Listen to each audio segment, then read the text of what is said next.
Que a graça e a misericórdia do nosso bom Senhor sejam multiplicadas sobre a nossa amada igreja, Primeira Igreja Batista de Lisboa. Chegamos aqui novamente a este culto, a este púlpito, com um grande senso de privilégio pela oportunidade de estarmos com os irmãos, esta igreja hospitaleira, com o vosso pastor, pastor Tiago Oliveira, e em particular, nesta semana finda, a ministrar mais um módulo de aulas em nosso seminário Martin Bucer, aqui em Portugal. De tal maneira que é um privilégio reiterado voltar aqui, trazer também a saudação de nossa igreja no Brasil, e também acolher os visitantes que, porventura, estejam conosco agora, nesse instante, para ouvirem a palavra do Senhor, que o Senhor possa abençoar a cada um que aqui se achega.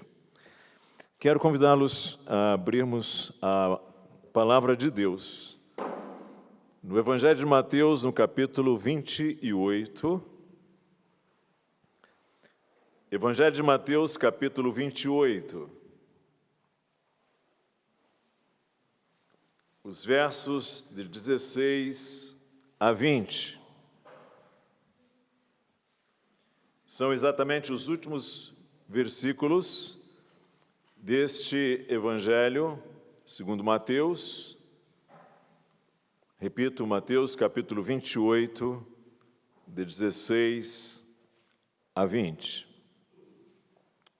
O que passo a ler. Seguiram os 11 discípulos para a Galileia, para o monte que Jesus lhes designara.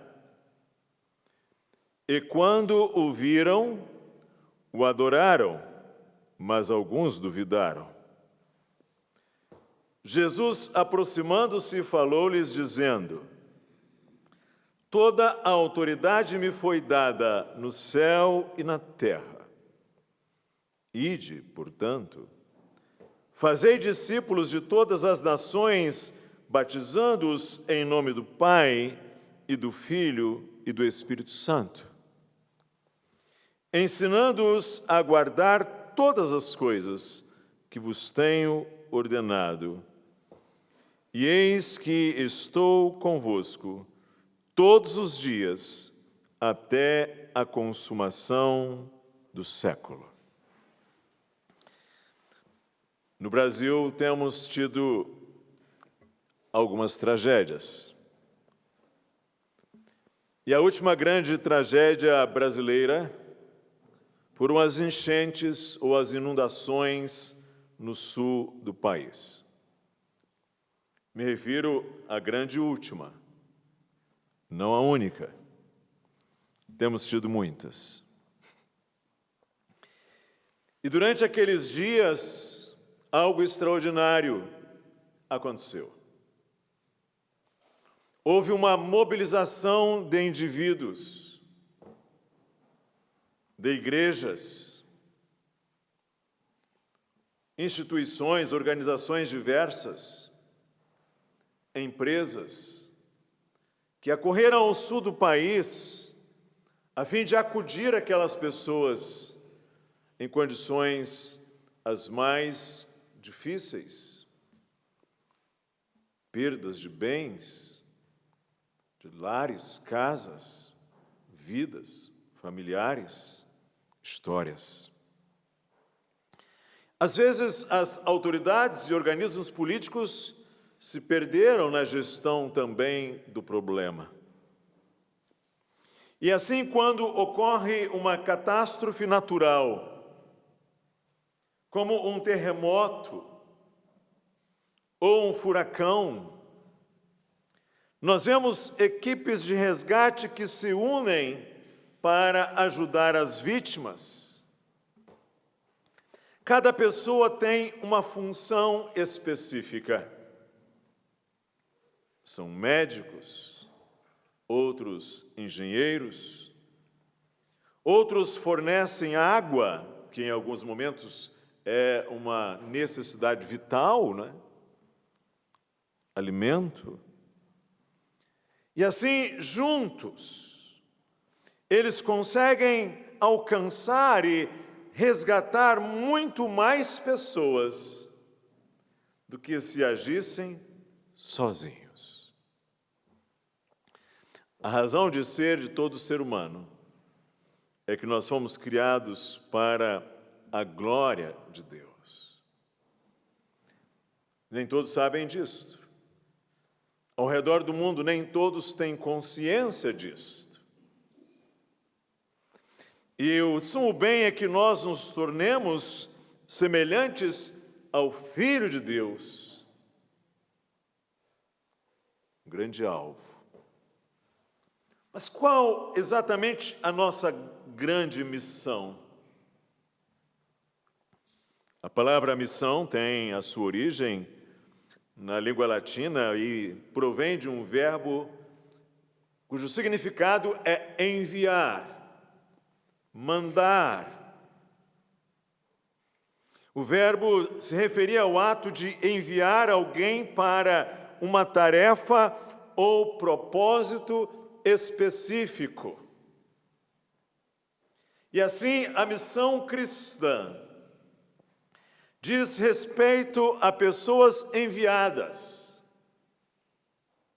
para uma tarefa ou propósito, uma causa maior, em nome de uma autoridade divina. Esse trecho do Evangelho de Mateus contém o que é conhecido como a Grande Comissão,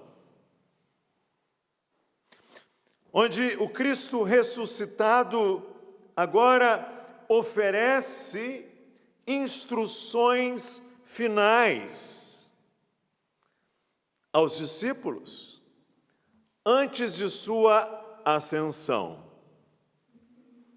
Quero dividir essa palavra em 3 partes. A primeira delas, a autoridade de Cristo. A segunda delas, o mandamento de Cristo. E a terceira, a promessa de Cristo. Quando vamos aqui ao verso 16, diz: E os 11 partiram para a Galileia, para o monte que Jesus lhes tinha designado.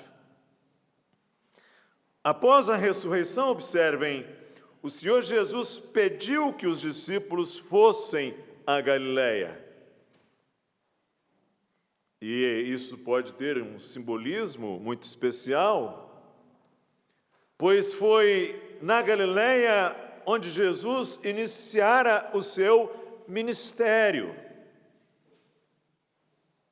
E o número 11 aqui reflete já a ausência de Judas Iscariotes a esta ocasião, já morto.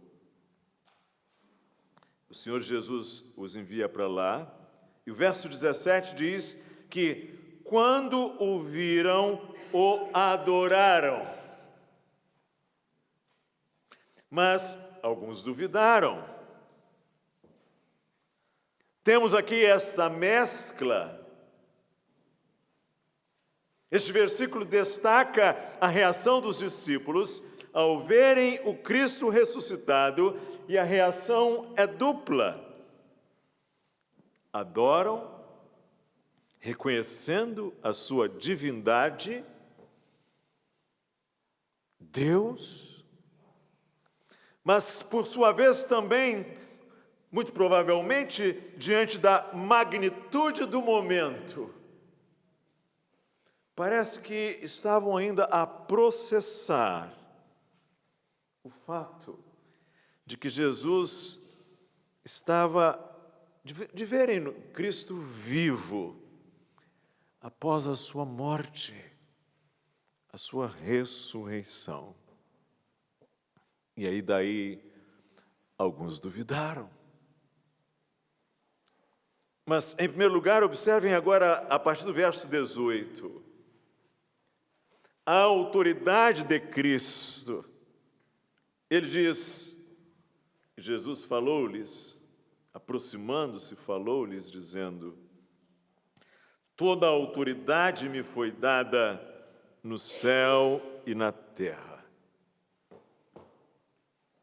Ou seja, Jesus ressuscitado começa a grande comissão afirmando a sua soberania total. Ele recebeu toda a autoridade sobre o céu e a terra.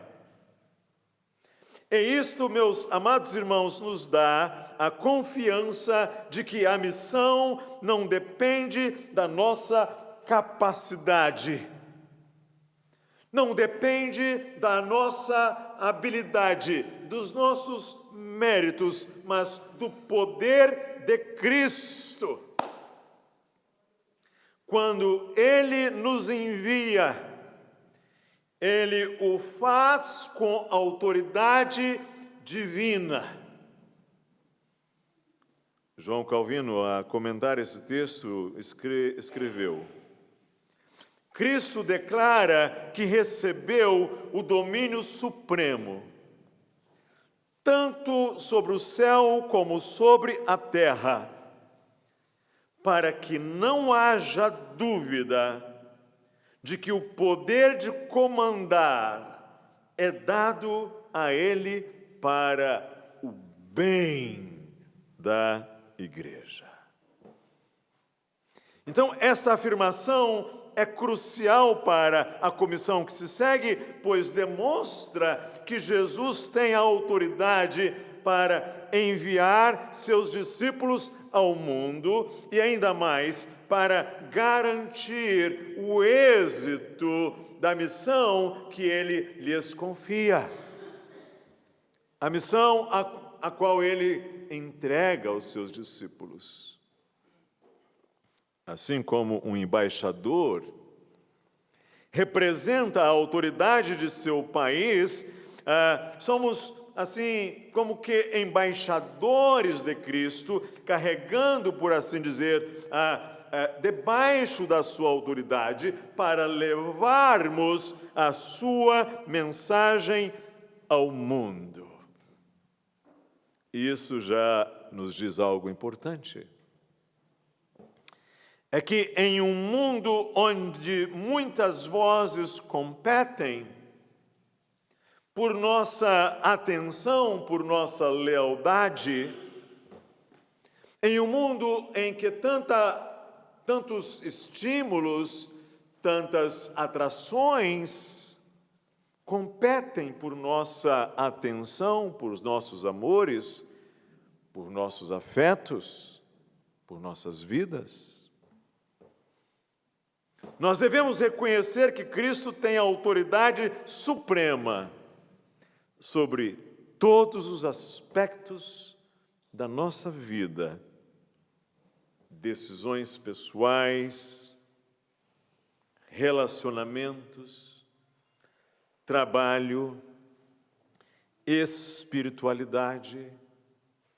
Sim, o Senhor Jesus diz: toda a autoridade me foi dada no céu e na terra. A autoridade de Cristo. Em segundo lugar, observem, temos aqui o mandamento de Cristo. Ele diz: ide, portanto, fazei discípulos de todas as nações, batizando-os em nome do Pai, do Filho e do Espírito Santo, e ensinando-os a guardar todas as coisas que vos tenho mandado. Quero destacar aqui 3 partes desta ordem de Cristo. Aliás, assinaladas por 3 palavras no texto original, no texto grego original. A primeira palavra aqui é, em nossa tradução, fazer discípulos, que na língua original é um único verbo. E este é o verbo principal da grande comissão, porque significa mais do que apenas pedir uma decisão das pessoas. Significa mais do que apenas pedir uma sinalização favorável das pessoas. Significa mais do que pedir um sinal externo, um levantar de mãos, um preenchimento de uma determinada ficha, um determinado formulário. Implica em formar seguidores que aprendem, que crescem e que se comprometem a seguir os ensinamentos de Jesus. Ou seja, a ênfase vai para além do meramente transmitir um ensino episódico, pontual, mas significa criar um relacionamento contínuo de aprendizado e de crescimento espiritual. Fazer discípulos. O segundo verbo muito importante aqui é batizando-os. Aliás, esta palavra, esse conjunto de palavras, batismo, batizar, batizando, tudo isso vem para nós direto da língua grega. Derivado do verbo baptizo, que significa mergulhar ou imergir, e o batismo aqui é uma marca desse início para aqueles que se tornam discípulos de Jesus, representando sua nova identidade e aliança com Cristo. Batizando os discípulos, batizando aqueles que creram, batizando aqueles que reconhecem a Cristo como o seu Senhor e Salvador. E observem, esse batismo, diz o Senhor Jesus, ele deve ser feito em nome do Pai e do Filho e do Espírito Santo, ou seja, o que sublinha a natureza trinitária do nosso Deus, o que sublinha, o que nos relembra, o que nos ressalta o fato de que nossa missão não é realizada segundo as nossas iniciativas, segundo as invenções humanas, segundo os pareceres humanos, as impressões humanas. Significa que nós recebemos do Pai, do Filho e do Espírito Santo a autoridade como igreja para batizar. Penso que essa é uma razão porque as nossas igrejas batistas costumam ser bem ciosas deste verbo batizar, porque não estamos aqui a falar de alguma coisa que puramente seja assim incidental ou periférica, mas que consta do mandamento de Cristo, que Ele manda fazermos em nome do Pai, do Filho e do Espírito Santo. Isso não é pouca coisa. A terceira palavra-chave aqui é a palavra nações, no verso 19. Ide, portanto, fazei discípulos de todas as nações. A palavra original vem de etnos, de onde vem, aliás, a nossa palavra etnias. Refere-se a nações ou povos. O uso aqui indica que a missão de fazer discípulos não estava limitada a Israel, mas ela é universal, abrangendo todos os povos e culturas. E agora pensarmos no quão isto é relevante, especialmente tomando em conta esta Lisboa cosmopolita, que agora recebe pessoas de todo canto da terra, nações. E aqui neste auditório, nesta manhã de domingo, já há aqui representações de nações diferentes. E uso, então, significa Jesus ordena que seus discípulos alcancem as nações com o Evangelho. Diz no verso 20, ensinando-os a guardar todas as coisas que eu vos tenho mandado. Todas as coisas é muita coisa. Há um amigo meu que é pastor, às vezes eu me encontro com ele e pergunto, fulano, está tudo bem? E ele diz assim, Gilson, tudo é muita coisa?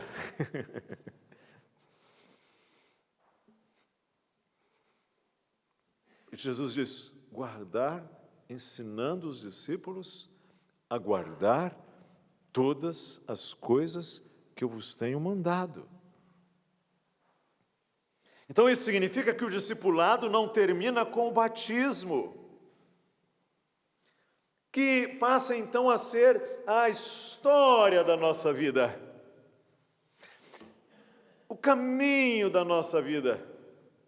Os discípulos são chamados a ensinar as pessoas a obedecer todas as coisas que Jesus mandou. Isso sugere uma formação contínua na vida cristã que vai além de uma decisão inicial de fé. A missão não é uma opção, mas um mandamento. Jesus Cristo, nosso Senhor, nos chama a ir além de nossas zonas de conforto e levarmos o Evangelho a todas as nações, a fazer discípulos. Vai além de pregar de forma impessoal e em público, implica ensinar e formar vidas comprometidas com Jesus, e nós devemos lembrar que essa tarefa não é apenas para missionários, entre aspas, profissionais, mas para todos os cristãos. Um teólogo britânico chamado Andrew Fuller, que foi pastor batista, pessoa estratégica para a obra missionária de Guilherme Carey, escreveu em seu livro mais bem conhecido acerca desta obrigação da igreja em cumprir a grande comissão, as seguintes palavras: se é o dever de todo homem crer no Evangelho, então é o dever de todo homem proclamá-lo a outros, seja onde for que eles estejam. Se o Evangelho é para todos, devemos levar a sério o comando de nosso Senhor de ir e fazer discípulos de todas as nações. O chamado para fazer discípulos, então, não é reservado apenas a pastores ou missionários, mas é um mandamento para todos os cristãos. Fazer discípulos envolve não apenas pregar, mas também formar, ensinar e caminhar junto com os novos convertidos na jornada da fé. A missão da igreja é necessariamente coletiva. Todos temos um papel importante no desempenho da grande comissão. Não são apenas os pastores ou missionários que são chamados. É claro que há chamados distintos, é claro que há chamados específicos, mas todos os cristãos, com seus dons e talentos específicos, têm uma parte na missão de levar o Evangelho ao mundo. E quando trabalhamos juntos, como um corpo, nós somos muito mais eficazes na obra de Cristo. Então, em nossa vida cotidiana, podemos fazer discípulos através de conversas intencionais com os nossos amigos, com os nossos colegas de trabalho e familiares, e vivendo o Evangelho de uma forma prática. Isso pode ser feito por meio de grupos pequenos, de estudos bíblicos, de mentoria espiritual e, acima de tudo, sendo um exemplo vivo de fé. E embora todas as nações sugira um alcance global, também podemos começar em nossa própria comunidade local.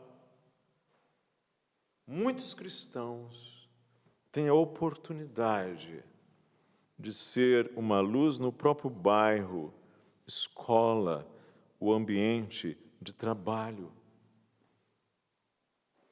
A grande comissão é realizada em nome da Trindade, indicando que nossa missão só é possível por causa do poder do Pai, do Filho e do Espírito Santo, e nós não deveríamos fazer estas coisas confiados em nossas forças, mas dependermos da capacitação do Espírito Santo. Isso nos leva a uma vida de oração contínua, buscando o direcionamento de Deus em cada passo. Antes de evangelizar, discipular ou liderar, devemos pedir a orientação e o poder do Espírito Santo para que o trabalho seja eficaz. Sim, nós temos aqui o mandamento de Jesus. Mas, em terceiro lugar, nós temos também uma preciosa promessa de Cristo. E ele diz: e eis que estou convosco todos os dias, até a consumação do século. Isso é extraordinário. Jesus encerra a grande comissão com uma promessa poderosa. Ele estará conosco sempre. Essa é a certeza que nos sustenta, especialmente em tempos de dificuldade, especialmente em momentos de oposição ou dúvida. A missão é grandiosa, a missão é de uma magnitude tal que está para além das nossas possibilidades. Mas Cristo nunca nos abandona. A sua presença constante é a garantia de que a obra dele há de ser bem-sucedida. E sobre esta presença de Cristo até o fim dos tempos, Agostinho destacou em um dos seus sermões: Cristo está sempre presente com sua igreja, quer a igreja sinta ou não.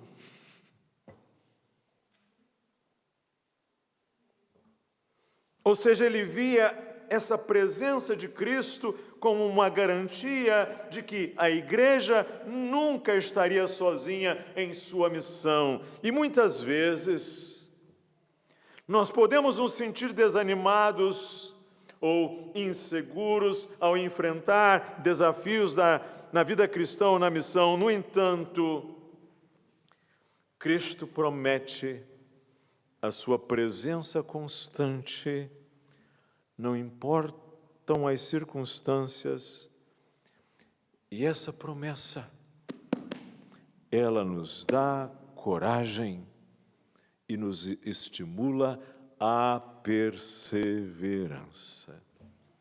E assim como um pastor que cuida de suas ovelhas em meio às adversidades, o Senhor Jesus Cristo caminha ao nosso lado, nos guiando e sustentando-nos em cada etapa da missão.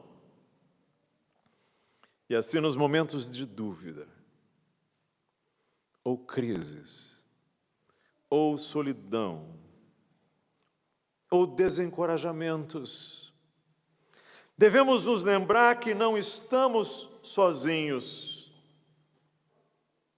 Em termos práticos, isso pode significar buscar forças na palavra de Deus, meditar nas promessas de Cristo e confiar que Ele está ao nosso lado, mesmo quando o futuro parece incerto.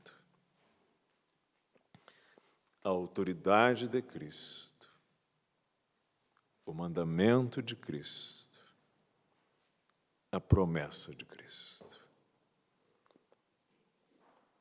Trago algumas breves palavras acerca disto. Primeiro, o desafio de nós realizarmos a missão de fazer discípulos de Cristo em um trabalho paciente. Ao realizarmos a missão, sejamos como agricultores pacientes.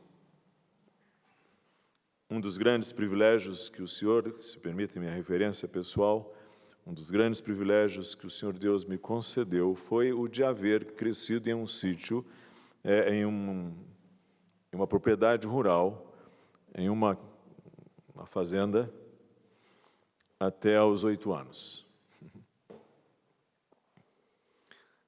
Porque os meus ancestrais foram agricultores, na região do café do Vale do Paraíba, no Rio de Janeiro.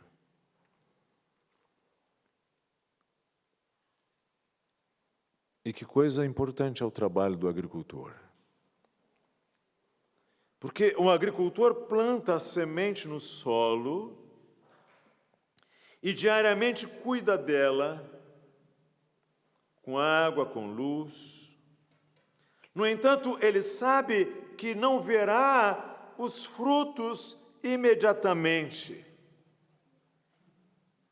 que há um processo de crescimento que exige paciência, que exige trabalho árduo, que exige confiança, que no tempo certo a colheita virá. E como isto é importante para as novas gerações, para os novos pastores, para os jovens que aqui se encontram, porque hoje, claramente, temos um mundo de realidades rápidas, instantâneas. Temos uma era em que nós ligamos a TV e ela logo é ligada.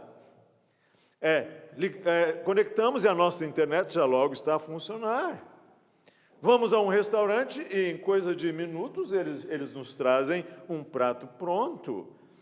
Pedimos um sanduíche numa determinada rede e aquilo vem rapidamente.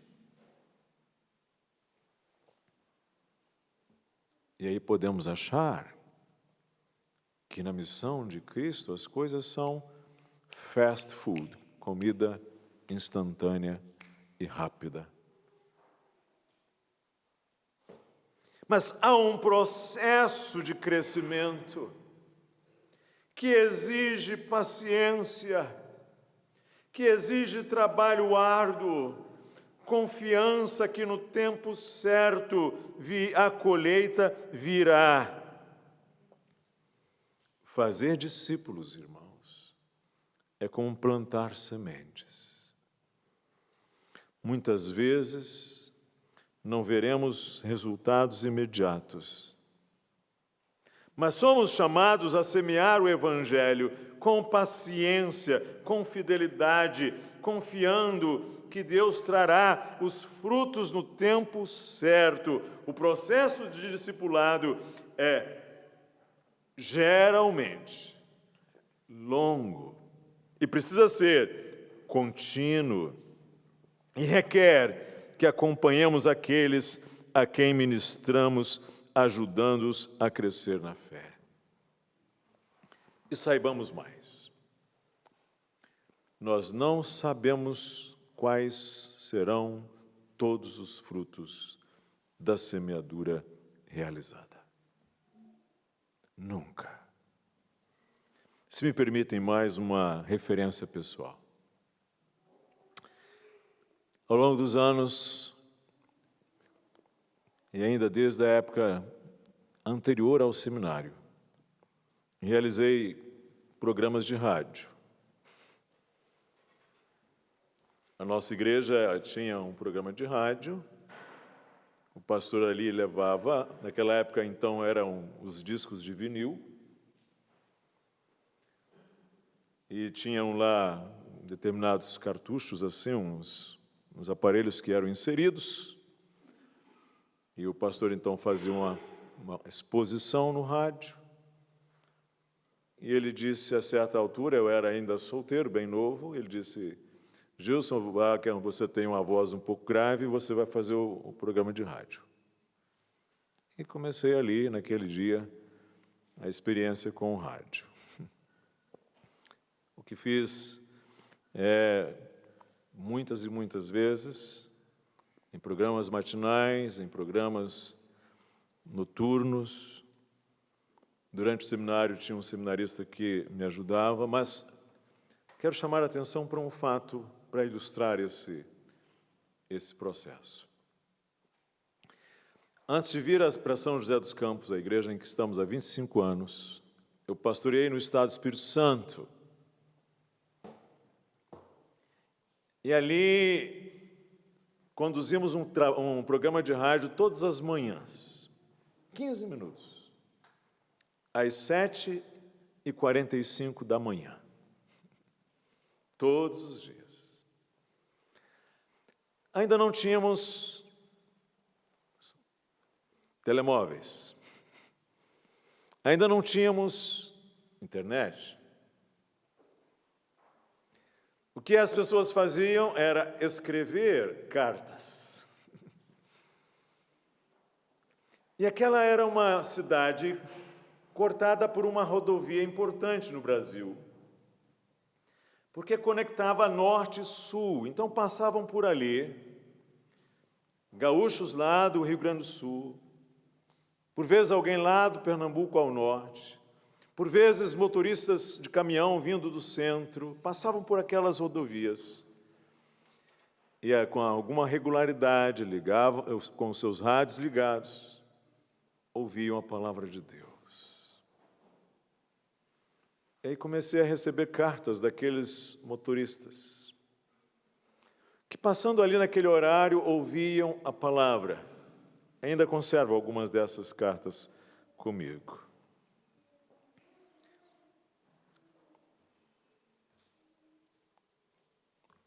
Eu não tenho a menor ideia do que Deus fez com essas pessoas. Nunca as vi. Não sei os seus traços fisionômicos, os seus tons de voz, a cor dos seus olhos. Porque nós nunca somos capazes de dimensionar o resultado de uma semeadura. Nós não somos capazes de dimensionar. O rádio é um exemplo, porque não fazemos a menor ideia. E muita realidade, muita coisa no reino de Cristo é assim. A gente não faz a menor ideia do que pode resultar de uma única vida alcançada. uma única vida alcançada. O que isto pode resultar? Ninguém tem ideia. Agora me permitem. Quando o apóstolo Paulo realizou a sua obra missionária, na segunda viagem ele passou por Éfeso, brevemente. E Éfeso era uma cidade estrategicamente localizada e uma cidade para onde afluíam pessoas de diversos cantos, diversos pontos, diferentes regiões. Mas na terceira viagem, Paulo deteve-se em Éfeso e ele diz que de manhã, de tarde, incessantemente ensinava pessoas, inclusive numa escola chamada Escola de Tirano, onde ele provavelmente ali ministrava a palavra do Senhor com regularidade. E Éfeso fica junto ao Golfo, na costa do que atualmente ali é a Turquia. E algumas pessoas que foram instruídas por Paulo em Éfeso levaram o Evangelho adiante e adiante. Um exemplo é a igreja em Colossos, a igreja colossense, da qual não temos informação de que Paulo algum dia esteve lá, mas plantada por homens como Epáfras, muito provavelmente que tivera contato com Paulo em Éfeso. E assim o Evangelho chega ao vale do rio Lico, ali às proximidades de Colossos, de Laodiceia e de outros lugares daquela zona. Porque Éfeso era uma cidade estratégica. Agora imaginem, pastor Tiago Oliveira e irmãos, esta Lisboa, com gente de todo canto da terra, e que tornou-se, em tempos recentes, a nova Meca do turismo. Imagine o que o Evangelho pode fazer. E de brasileiros que vêm e vão. E de irmãos chineses que cá estão. E de irmãos que têm seus contatos no país africano. Agora imaginem o que isto pode representar. O que pode resultar de uma semeadura fiel do Evangelho, de um trabalho fiel e dedicado desta igreja, neste lugar, estrategicamente tão importante, desta grande região, desta grande metrópole.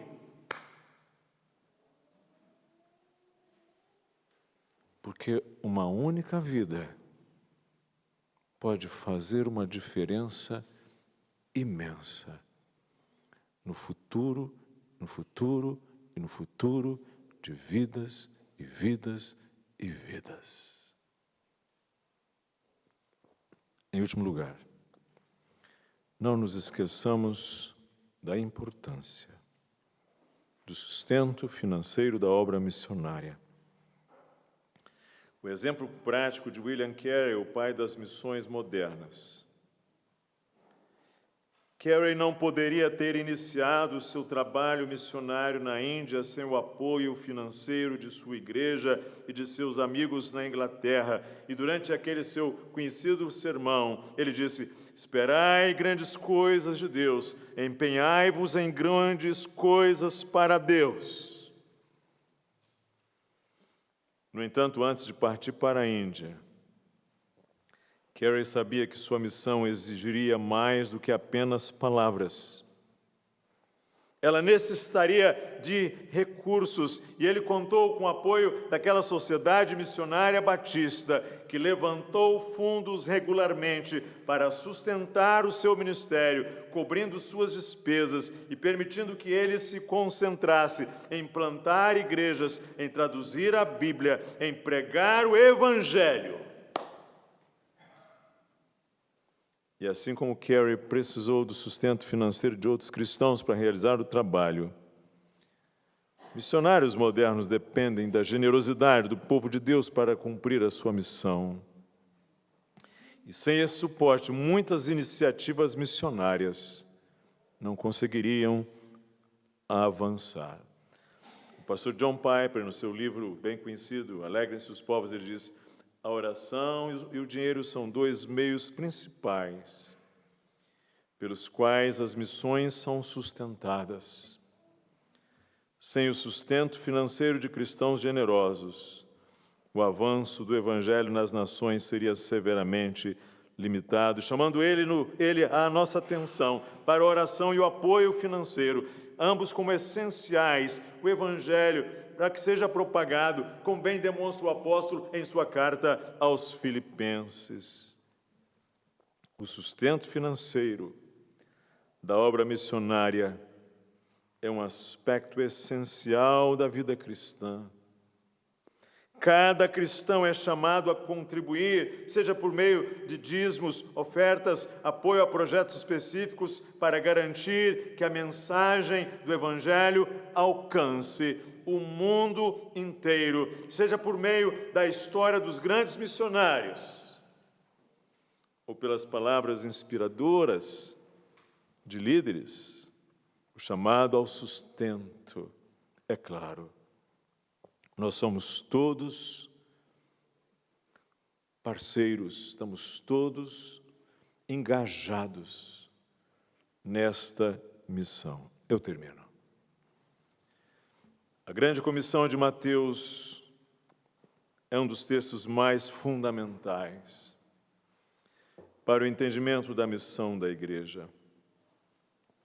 Jesus, com toda a autoridade no céu e na terra, envia os seus seguidores a fazer discípulos de todas as nações, batizando-os e ensinando-os a obedecer os seus mandamentos. E a promessa de sua presença constante até o fim dos tempos dá-nos a confiança necessária para cumprir essa missão. Esse trecho nos ensina sobre a soberania de Cristo, a abrangência do chamado missionário, a importância do discipulado contínuo, a promessa de Jesus com os seus seguidores. Jesus nos dá a sua autoridade, nos envia com um mandamento claro e nos oferece a sua presença constante. Que possamos obedecer fielmente o nosso Senhor Jesus Cristo. Imagine que estejamos em um hospital, em meio a uma crise, a uma doença grave que se espalha rapidamente, e muitos estão a morrer. Médicos e enfermeiros estão desesperados em busca de cura. E naqueles dias, um cientista finalmente descobre um remédio, a solução para aquela doença que tem assolado tantas vidas. Trata-se então de uma descoberta incrível, que pode salvar milhões de pessoas. O que você acha que esse cientista deveria fazer com tal descoberta? Ele aguardaria apenas para si? Ele compartilharia apenas com um grupo restrito e seleto de pessoas? Obviamente não. Nós todos compreendemos o que ele deveria fazer para garantir que esse remédio chegasse ao maior número de pessoas possível. Ele mobilizaria equipes, ele prepararia mais doses, ele se esforçaria ao máximo para assegurar que o remédio fosse disponibilizado a todos, a fim de que vidas fossem salvas. Da mesma maneira, irmãos, o que nós temos para este mundo é algo vital. É o Evangelho do nosso Senhor Jesus Cristo. Nós não devemos guardá-lo só para nós. Nós não devemos hesitar em compartilhar com outros. Cristo nos deu sua autoridade. Cristo nos mandou fazer discípulos. E Cristo prometeu estar conosco a cada passo da missão. Que o Senhor nos abençoe. Ó Deus, pedimos-te que o Senhor nos abençoe. O Senhor nos mobilize cada vez mais para realizarmos a obra que o Senhor deseja que realizemos.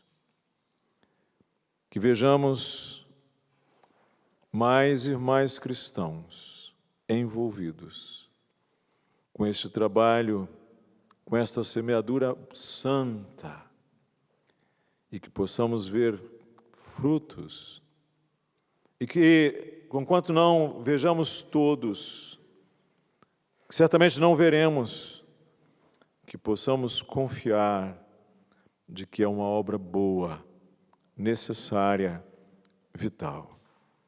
Abençoa a esta igreja no exercício deste tão crucial trabalho.